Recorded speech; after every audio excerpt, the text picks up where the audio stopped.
20 most disturbing episodes because of what we know now.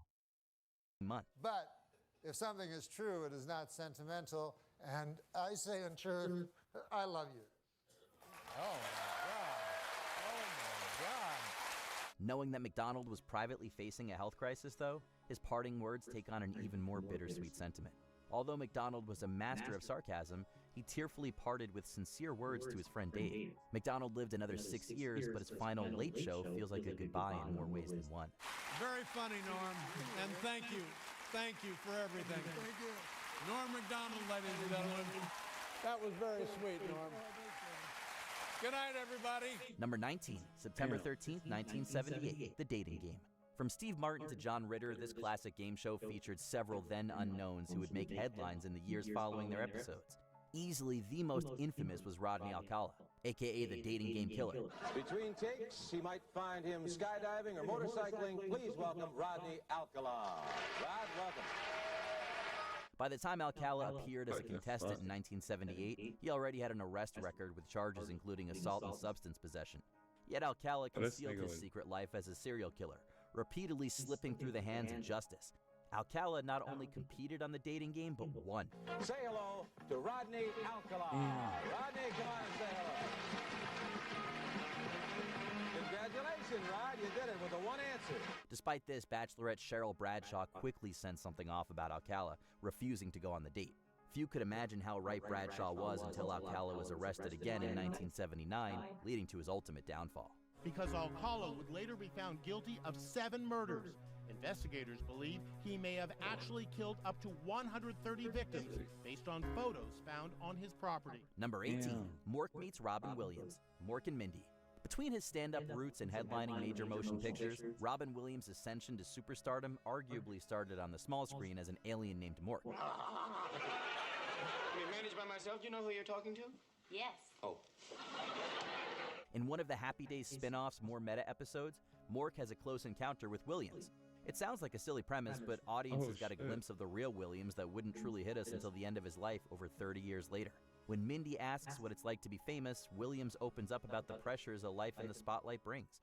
I don't know why I can't say no. I guess I want people to like me. I hate myself for that. Reporting what he's learned, Mork says that some celebrities are victims of their own fame, such as Elvis and Marilyn Monroe. Sadly, Williams would one day join this list of legends. I thought all stars were rich, live in mansions, and drive big eggs. I know, sir, that's the common misconception. But you see, to get that, you have to pay a very heavy price.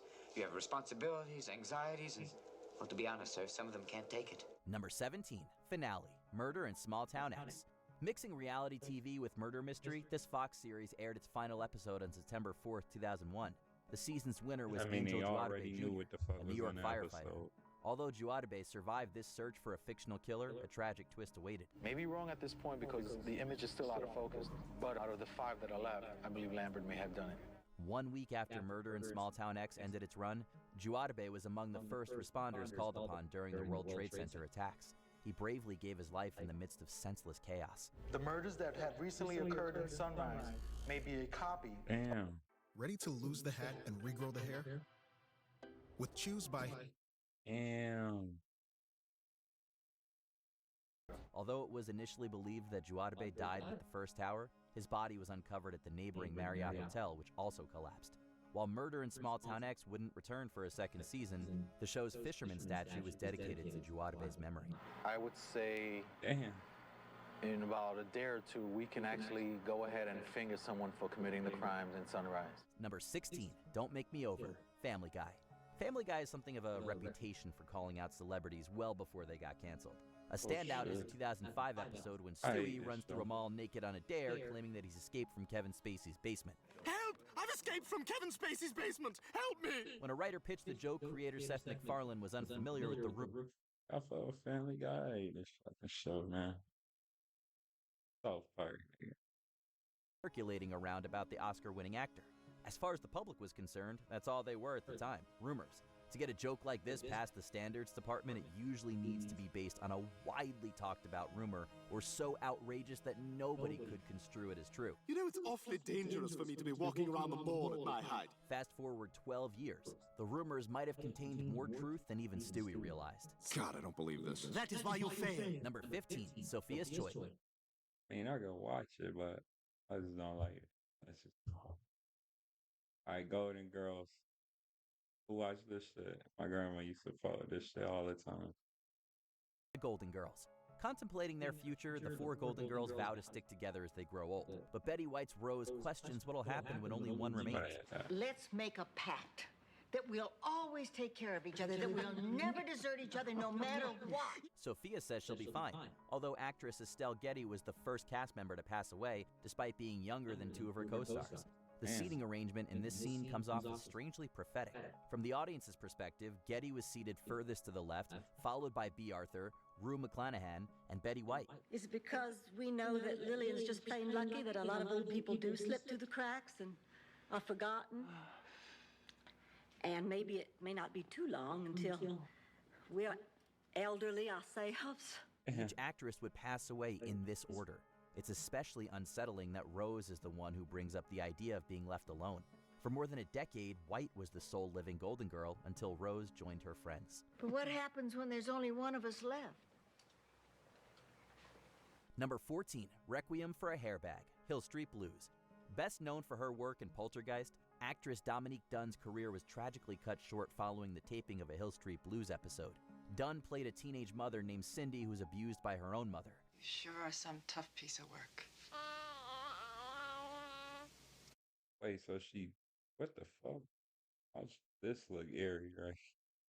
Do you ever have a kid? What difference does it make? You never had some baby keep crying on you when you did everything you were supposed to. Behind the scenes, Dunn experienced domestic violence at the hand of her boyfriend, John Sweeney. The bruises on Dunn's face in the episode aren't purely the product of makeup. Sweeney gave them to her a day earlier, although it didn't become apparent how much. Damn.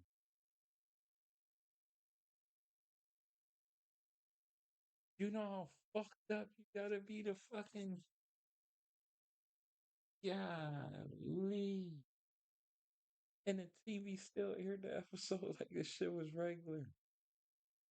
Dunn was in until it was too late. Cindy, would you go with this officer, please? Bye, Cindy. Bye, Cindy. How some of these motherfuckers felt weird as shit doing this. Guarantee.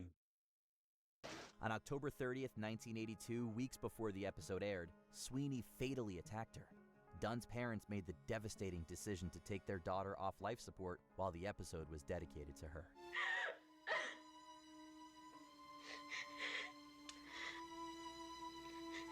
Don't you understand that? Number 13, Yes, No, Glee. Corey Monteith is another talent we lost just as he was getting started. A year before Monteith died from an overdose in July 2013, his character on Glee, Finn Hudson, made a disheartening niggas used to watch this shit faithfully. discovery. Initially believing his father died in combat, Finn learns his death was actually the product of an overdose following struggles with mental illness. Oh, I feel sick. It's a lot to hear. Just, take it slow. But, oh my God. I see everything that was good in him. I see it all in you. Why did you lie to me? Why? The last time audiences would see Finn Hudson alive was in an April 2013 episode where Monteith sang "You Gotta Fight for Your Right to Party."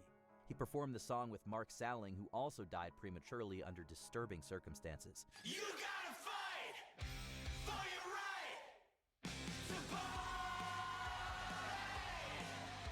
Monteith exited that season a few episodes early to attend rehab. Although Monteith reportedly finished treatment, he wouldn't get a chance to take a final bow.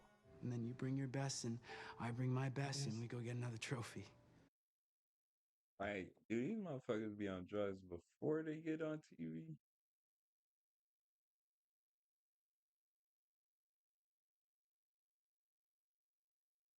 How many streaming y'all think gonna be a drug addict?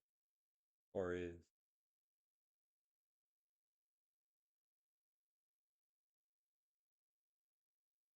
12. The strong silent type, The Sopranos.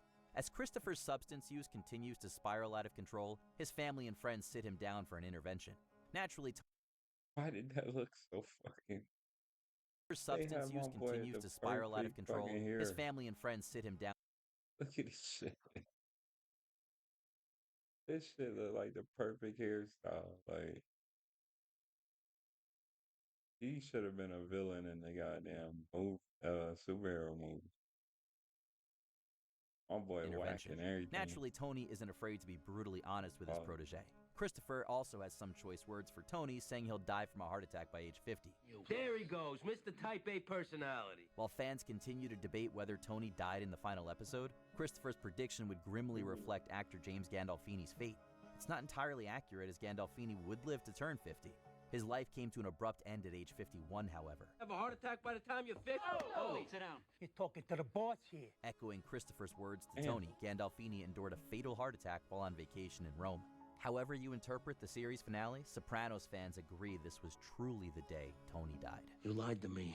I told you with a future with his family. I gave you that responsibility. Number 11, Last Barbecue, The Cosby Show. Okay, we suppose every Nigga, Bill Cosby, Cosby Show, Raven. Dog. Motherfuckers was watching this shit faithfully. My little fucking sister love this shit. of The Cosby Show is disturbing through a modern lens. Yet one episode in particular indicated that Bill Cosby's on-screen persona wasn't as clean-cut as we thought. Well, it certainly is nice to see them work things out for themselves. They haven't worked anything out for themselves. It's my barbecue sauce. Tensions between feuding couples begin to diffuse, which Cliff Huxtable takes credit for. Cliff claims there's a secret ingredient in his BBQ sauce that gets people in the mood. This revelation puts a smile on Claire's face, although it should be a look of horror. My barbecue sauce. Haven't you ever noticed after people have some of my barbecue sauce, after a while when it kicks in, they get all huggy-buggy? Cliff's secret sauce doesn't seem so innocent, knowing the allegations that Cosby drugged and assaulted multiple women throughout his once esteemed career. Huggy-buggy is the word that Cliff uses to describe the sauce's effect, but we think a court of law might have a different definition. I got a cup of it up on the night table. Number 10, No Good Deed, Person of Interest. This sci-fi drama revolved around a government computer called the Machine, which can access information beyond your imagination. In each case, a single name gets added to what I wrote, and each time that name turns out to be the key to stopping a major terrorist attack. That's why it was that funny. In Season 1's penultimate episode, an NSA security analyst named Henry Peck learns about the Machine and plans to inform the press. Almost a year after this episode debuted and 16 months after it was written, NSA intelligence contractor Edward Snowden... Y'all fucking see me? Oh, stop playing, man. Yeah. Fucking Dragon Ball Z arm coming up. classified documents, revealing surveillance programs many deemed unethical. The only way to be that accurate is with illegal surveillance on a massive scale. Then there's this. Siblings is an internal audit of the NSA internet. Is totally routine until they find signals hidden just beyond the Shannon limit. The Machine doesn't exist in real life, but Snowden's actions confirm that the government is keeping this bitch a closer eye on citizens than we realized. Reflecting on the episode, actor Michael Emerson said, "I don't have to be in charge of selling this concept. This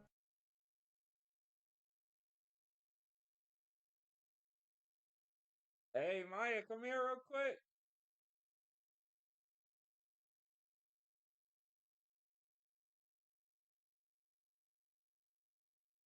Look at this bitch ass nigga. Wait. I know that ain't person of interest. What is that right What now? the fuck this is, man? I know that's person of interest. Who was that? John. What's his name? No, this that bitch ass nigga. Yeah, that's him. Damn. Wait, play it, because I know this show. This is person of interest. actions confirm that the government is keeping a closer eye on citizens than we realized. Reflecting on the episode, actor Michael Emerson said, "I don't have to be in charge of selling this concept, this fictional concept, to anyone anymore. It ain't fiction. Never was, and everyone knows it now." How do you know all this? Because I built it. Oh, yeah, that's it. That's person Number of 9, interest. The Midnight... That's person of interest. Nigga. I just seen, I don't know what it is. Just talking, I just seen that nigga face and said, bitch ass nigga. Shoulda let Fast and Furious murk this nigga.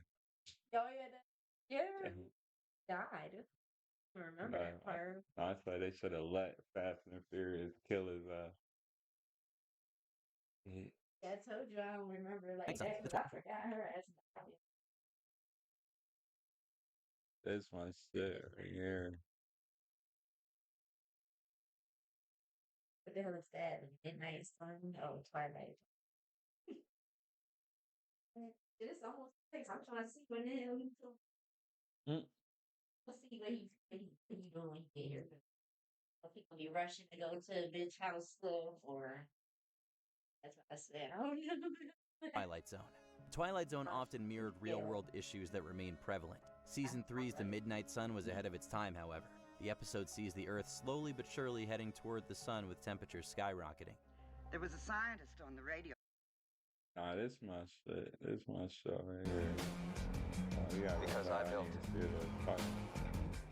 it. Number 9, The Midnight Sun, The Twilight Zone. The Twilight Zone often mirrored real-world issues that remain prevalent. Season 3's The Midnight Sun was ahead of its time, however. The episode sees the Earth slowly but surely heading toward the sun with temperatures skyrocketing. There was a scientist on the radio this morning. He said that it'll get a lot hotter more each day, now that we're moving so close to the sun. This turns out to be a dream, although Earth is actually moving away from the sun, making temperatures drop. When this episode premiered in 1961, climate change wasn't unheard of, but it was hardly top of mind. The term global warming wouldn't even be coined until 1975. From the Weather Bureau, the temperature stood at 110 degrees. I might start watching out old Twilight shows when it's been. Forecast for tomorrow. That's nice. Hot. While the Earth isn't inching toward the sun, it's difficult to watch this episode now without thinking about the record-high temperatures that could mark civilization's downfall. Some write it off as science fiction, but climate change isn't restricted to the Twilight Zone. She's coming out of it. Damn, Potter would freeze. Norma. That would Norma. freeze. Yes? You've been running a very high fever, but I think it's broken now. Number 8, Assignment Earth, Star Trek. In the Season 2 finale of Star Trek, the USS Enterprise travels back to 1968, the same year this episode aired. Spock mentions there's going to be an important assassination on this day. There will be an important assassination today. The line doesn't impact the episode, which was originally conceived as a backdoor pilot that never went anywhere. Less than a week later, though, Martin Luther King Jr., himself a Star Trek fan, was assassinated. Revisiting the episode today, this throwaway...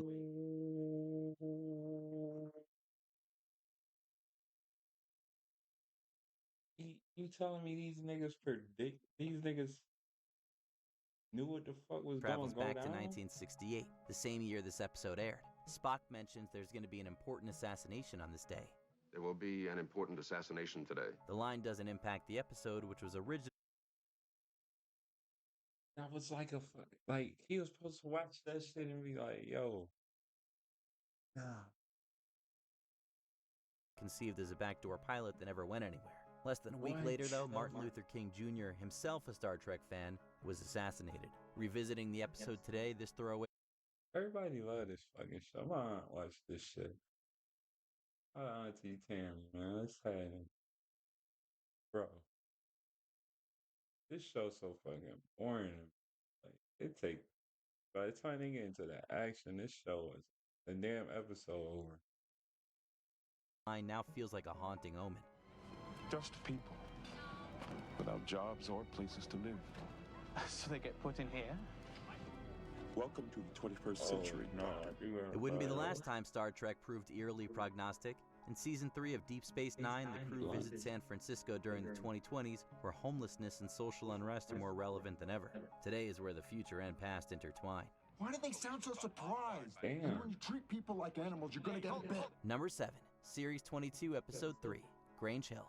Consisting of more than 600 episodes across 31 seasons, this British teen drama had a revolving door of young talent. Actress Laura Sadler joined the cast in 1997 as Judy Jeffries, appearing in 30 episodes. What are you trying to do to me? I mean, Fed's just creeping up on me like that. He scared me to death. I just wanted to talk to you, that's all. Yeah, well, there's nothing to talk about. You shouldn't be on school premises, Alec. Sadler's time on the show came to an end in 1999 when Judy, attempting to get out of a burning storeroom, fell out of a window to her death.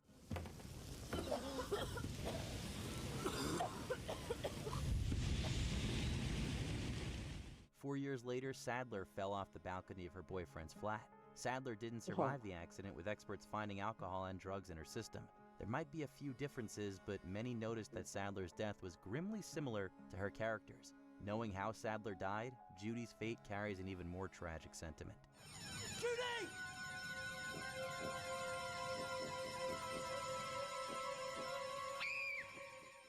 Number 6, Eat, Drink, Dick, Marry, Third Rock from the Sun. This sitcom's third season ends on a cliffhanger with Phil Hartman's character kidnapping Harry. 3 fucking shows we done seen the motherfucker. They did this shit in the show and they ended up dying the same way. That's fucking crazy. Believing he can profit off him. I'm looking for a scrawny little runt. Oh, well, there are a few of those around here. Well, this guy better look out. Oh, yeah! Because I'm a bad apple and I'm rotten to the core. The episode leaves the door open for Hartman's character to return. 8 days after the episode aired, though, Hartman was murdered by his wife, Bryn, before taking her own life. Although Hartman worked on a few other projects that had yet to come out, his Third Rock guest spot was the last performance the world would get to see during his lifetime. I think you're Harry. Well, I think you're Harry.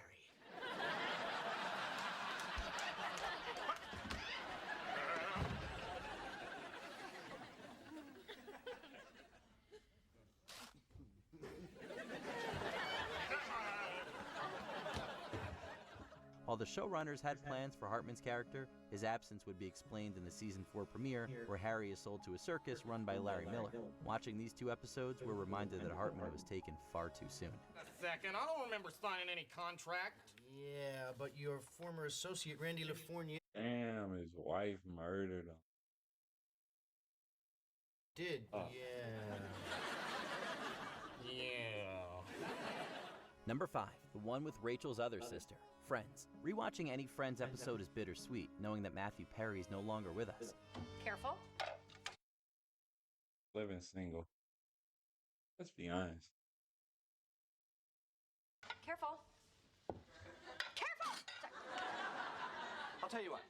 For the rest of our lives, I'll be careful until told. I would have been fired if they would have did a crossover.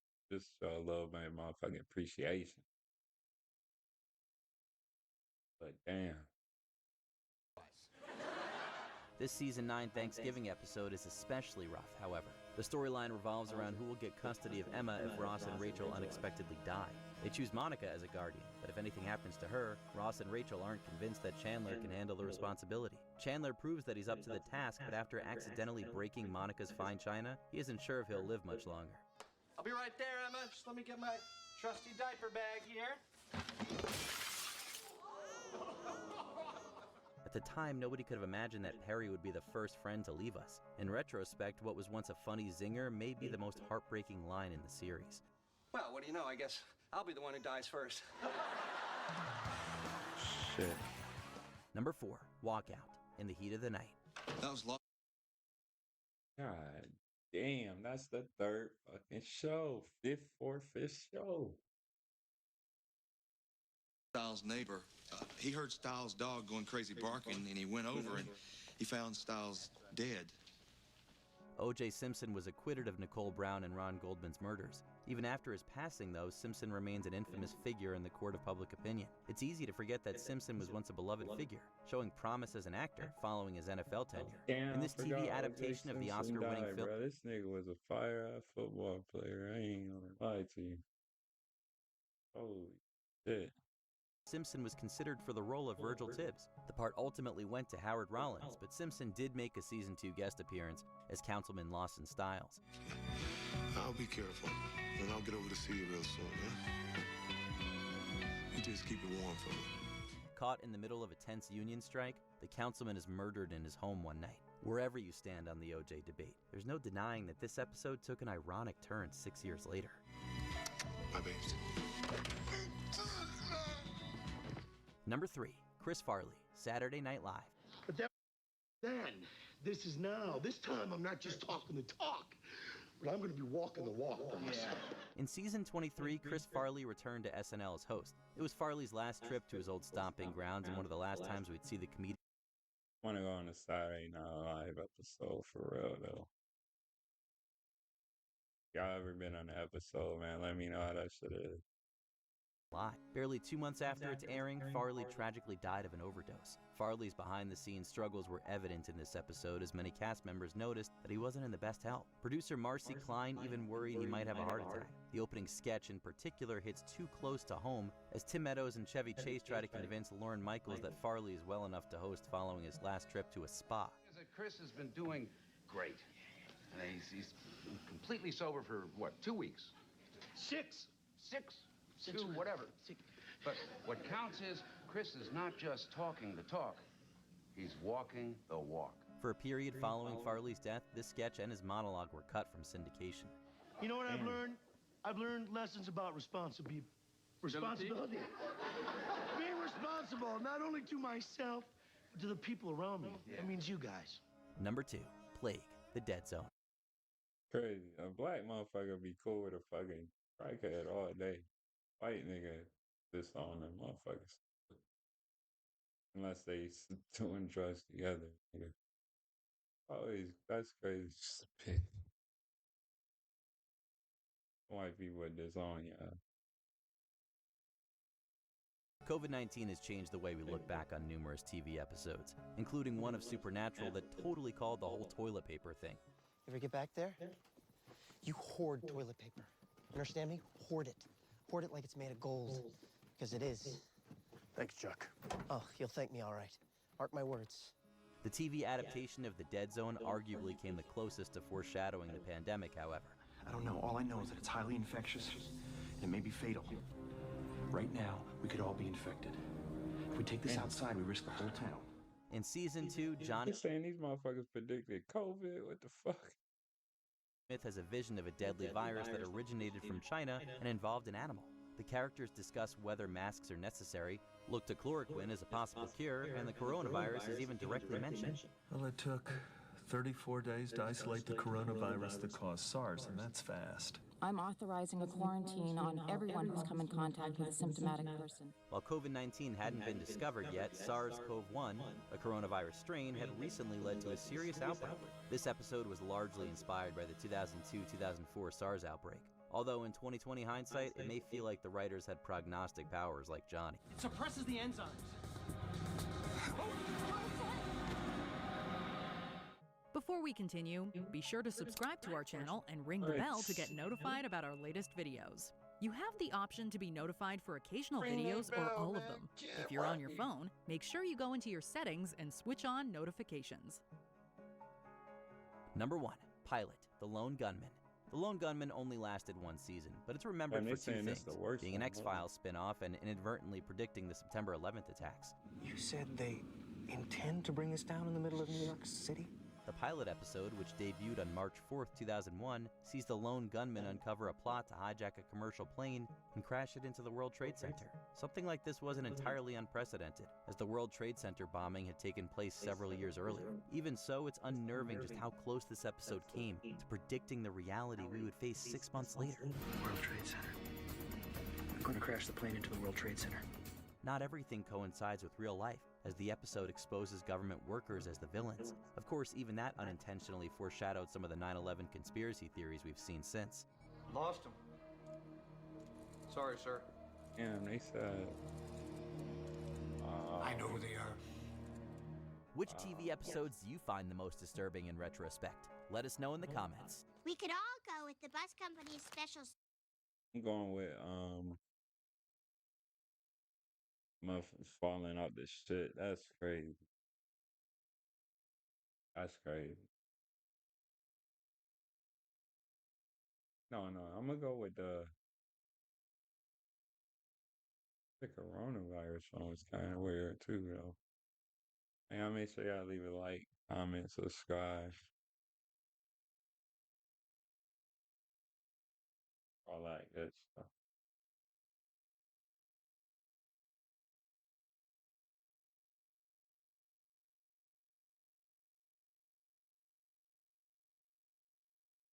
Could be. Would you rather? Would you rather? Oh, they got a quiz every day.